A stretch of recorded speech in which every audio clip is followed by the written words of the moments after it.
Bismillahirrahmanirrahim. Assalamu alaikum students.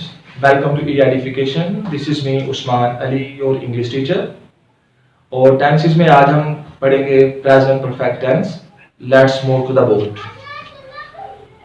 First of all जो है present perfect tense में आप इसका जरा स्ट्रक्चर देख लें. स्ट्रक्चर में जो है हमने पास्ट पार्टिसिपल यानी कि थर्ड फॉर्म ऑफ वर्ब का इस्तेमाल करना है और इसके साथ जो ऑक्सिलरी वर्ब्स हैं यानी कि जो हेल्पिंग वर्ब हैं हम यूज करेंगे हैज और हैव. ही शी इट या कोई सिंगुलर नाउन हो तो हम यूज करेंगे हैज उसके साथ. For example he she it has done work.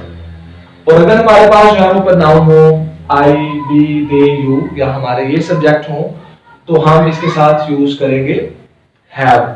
For example I we कोई भी आप प्रोनाउन यूज कर सकते हैं. Have made a plan. और जब हम जो है इसको करेंगे इनका नेगेटिव बनाएंगे इस टेंस का तो इसमें जो है ही शी इट के बाद ही शी इट के साथ हम हैज यूज करेंगे और हैज के फौरन बाद हम नॉट लगा देंगे. और इस तरह से अगर हम आई वी दे ये हमारे जो सब्जेक्ट है या हमारे ये प्रोनाउन है हम क्या यूज करेंगे जी हम हैव यूज करेंगे और हैव के साथ नॉट. अगर हम इनको इंट्रोगेटिव बनाना चाह रहे हैं अगर हम इनको चेंज करना है इनटू इंट्रोगेटिव तो हम क्या करेंगे हैज और हैव को स्टार्ट में लिख देंगे. जैसे has he not done work या have you not made a plan. लेकिन यहाँ पर ये नेगेटिव और इंट्रोगेटिव दोनों इकट्ठे हैं. आप नेगेटिव को अलहदा भी इसी तरह से फॉर्म करेंगे लेकिन उसमें नॉट जो है वो शामिल नहीं होगा. स्ट्रक्चर के बाद जो है हम आते हैं इस तरफ के ये टेंस कहाँ कहाँ पे किन सिचुएशंस में यूज होता है और ये मोस्ट इंपॉर्टेंट पार्ट होता है किसी भी टेंस को समझने के हवाले से. देखने में ये आया है कि बाद का स्टूडेंट जो है वो उनको जुबानी चीज़ें तो याद होती हैं कि हमने यहाँ पे हैज़ यूज़ करना है हमने स्टार्ट में लेके आना है इंट्रोगेटिव के लिए हैज़ और हैव को नॉट का इस्तेमाल करना है नेगेटिव में. लेकिन जब उनको एप्लीकेशन के लिए कहा जाता है तो ये जो चीज़ है इनके लिए प्रॉब्लम क्रिएट करती है. तो इस चीज़ को आप रिमूव कर सकते हैं अगर आप टेंसेस को एक लाइव तरीके से सीखें. लाइव तरीके से मतलब इनको सिचुएशन में रख के सीखें कि किस सिचुएशन में ये टेंस यूज हो सकता है. जैसे कि ये टेंस जो है ये यूज होता है to past experience with current relevance यानी कि वो काम वो एक्शंस जो पास में हुए लेकिन उनकी मौजूदा वक्त में भी कोई ना कोई रेलेवेंस है उनकी कोई ना कोई मुताबिकत है या फिर ये कि उनका कोई रिजल्ट है जो कि उनकी कंप्लीशन की तरफ हमें इशारा दे रहा है. ये बात अभी आपको एग्जाम्पल के साथ ज्यादा बेहतर समझ आ जाएगी. फॉर एग्जाम्पल जी Afzal has bought a new camera. This is perfect action. He has bought a new camera. उसने एक नया कैमरा खरीद लिया है या हम ये भी कह सकते हैं उसने नया कैमरा खरीदा है. And he is making videos with it.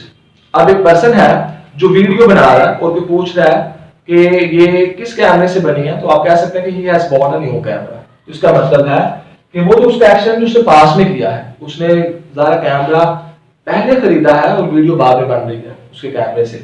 तो जब एक सिचुएशन जो है पास से प्रेजेंट की तरफ आएगी और उसकी प्रेजेंट के साथ कोई ना कोई रेलेवेंस होगी तो उस वक्त हम इस टेंस को यूज करेंगे.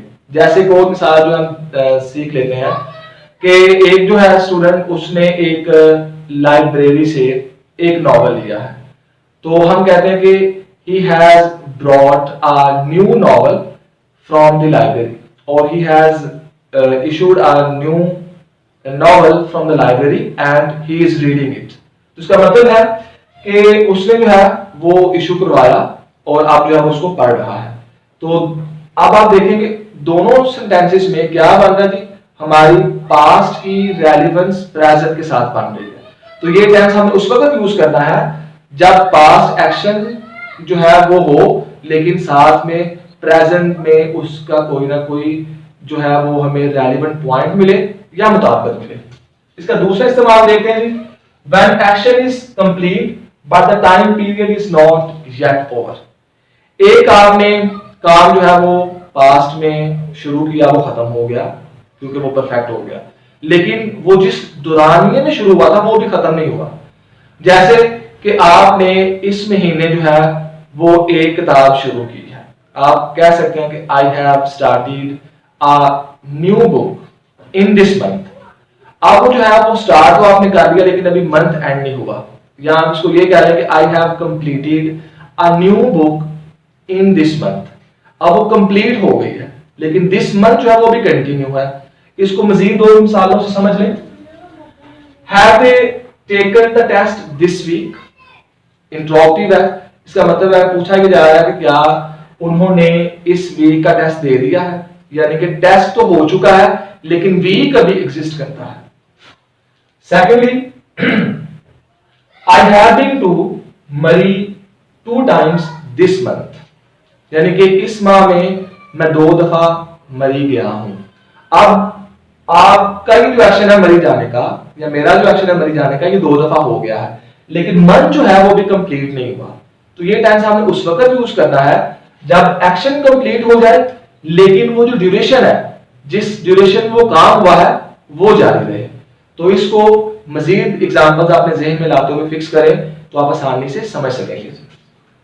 और इसकी जो थर्ड जो है, थर्ड इसका यूसेज हम किस कंडीशन में इसको यूज करते हैं कि situation that started in the past and continues to the moment of speaking, यानी कि एक ऐसा एक्शन जो पास्ट में था लेकिन जब हम बात कर रहे हैं तो उस वक्त भी वो एक्शन जो है वो मौजूद है, बोलने के वक्त भी उस एक्शन का जो है एग्जिस्टेंस मौजूद है।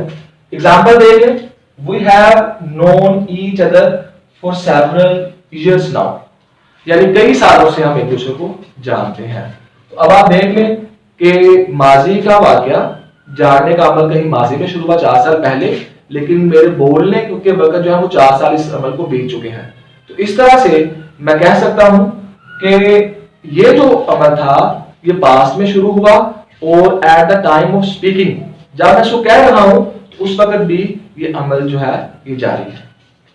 I have lived in this house for 4 years, यानी कि मैं इस घर में 4 साल रह चुका हूं। तो यानी कि 4 साल पहले मैंने इस घर में रहना शुरू किया था और ये at the time of speaking मैं उसका हवाला दे रहा हूं कि 4 साल पहले ये मेरी अबोर्ड बना था, मेरे रहने के लिए इस घर में मैंने मस्कन इख्तियार किया था।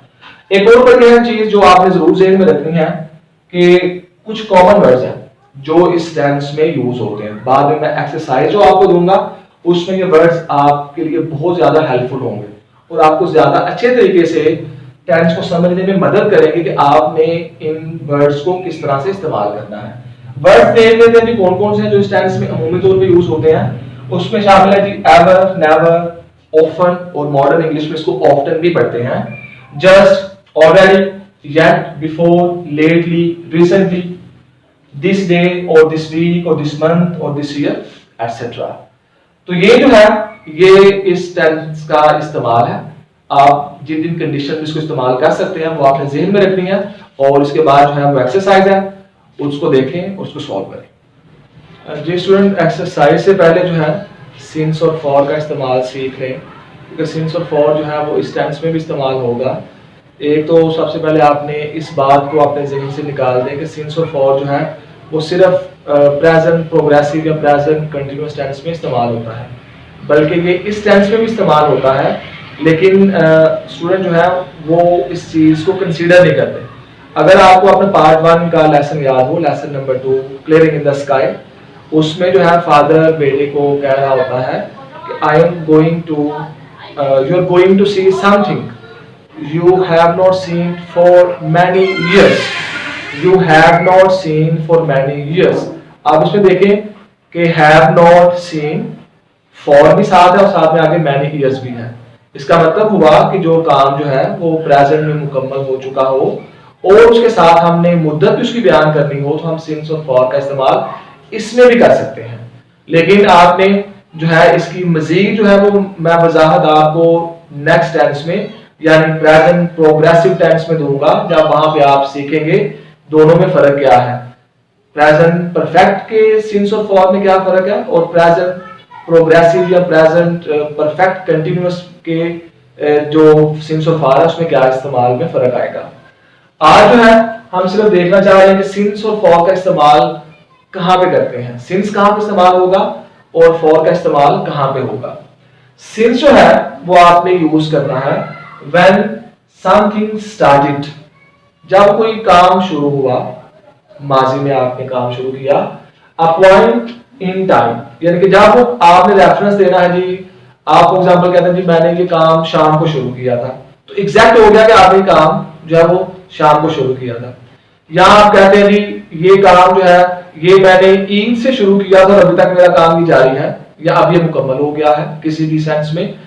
तो अब आप देखिए कि जब इस तरह के आपके पास वर्ड्स आ जाएंगे, एग्जैक्ट डेट्स आ जाएंगे, एग्जैक्ट और फिक्स पॉइंट ऑफ टाइम होगा, जैसे जी मंडे, ट्यूसडे या 1997, 2003, तो उसके लिए आप यूज करेंगे सिंस का।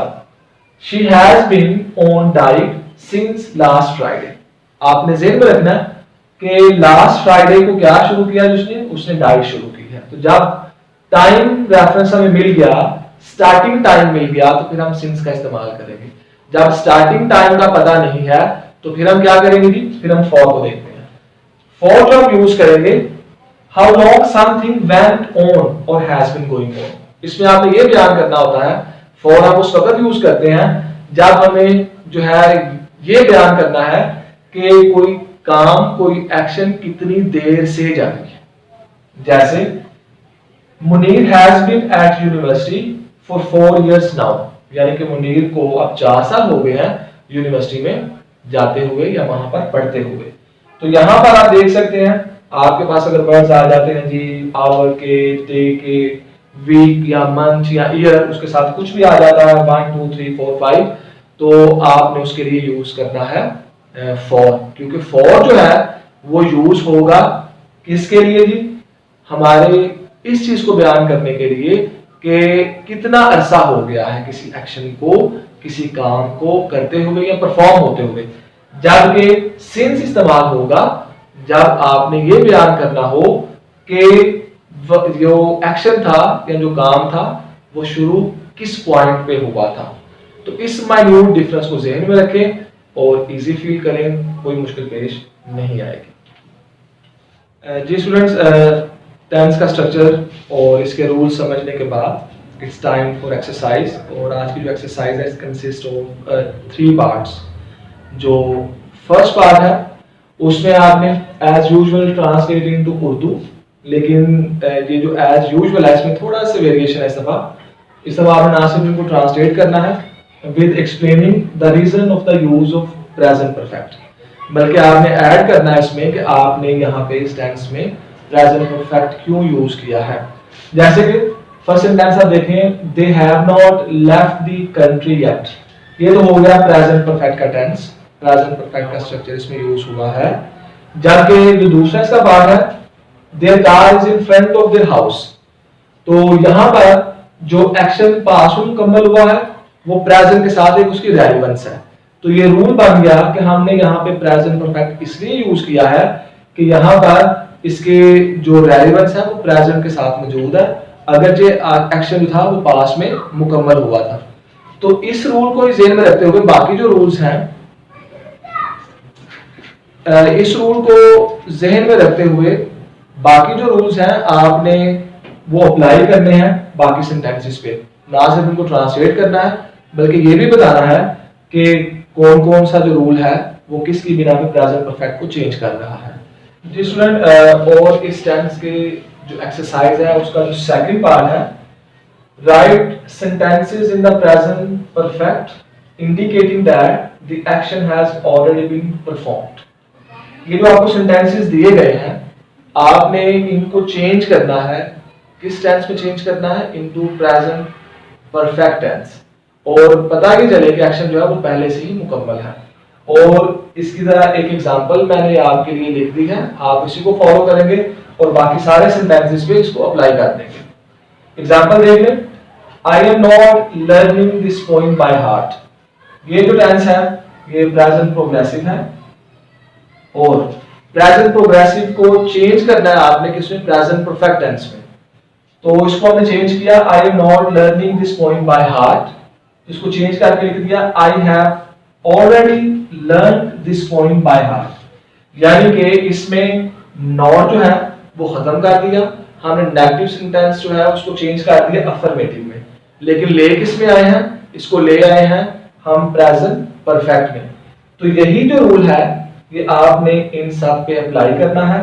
सब के अंदर जो है आप देख सकते हैं कि प्रेजेंट प्रोग्रेसिव या प्रेजेंट कंटिन्यूअस टेंस यूज हुआ है, लेकिन आपने इनको चेंज करना है किस टेंस में, प्रेजेंट परफेक्ट टेंस में। एक्सरसाइज का जो थर्ड पार्ट है उसमें आपने ट्रांसलेट करना है इन सारे सेंटेंसेस को इनटू इंग्लिश। तो ट्रांसलेट इनटू इंग्लिश, इसमें आपने नोट करना है कि जो आपको मैंने स्टार्ट में वर्ड्स दिए थे कि इस टेंस में जो अमूमन वर्ड्स यूज होते हैं जैसे ever, never, recently, lately, just, वो सारे किसी ना किसी तरीके से, या सारे नहीं तो उनमें से कुछ ना कुछ जो हर एक सेंटेंस में यूज होंगे। जैसे अगर आप पहले जो है वो सेंटेंस को देखें, मुझे अभी अभी एक अहम फैक्ट मसूल हुई है, तो अब इसमें जो है वो अभी अभी जो है वो इंडिकेट कर रहा है इसके लिए कि हमें किस वर्ड की तरफ जाना है।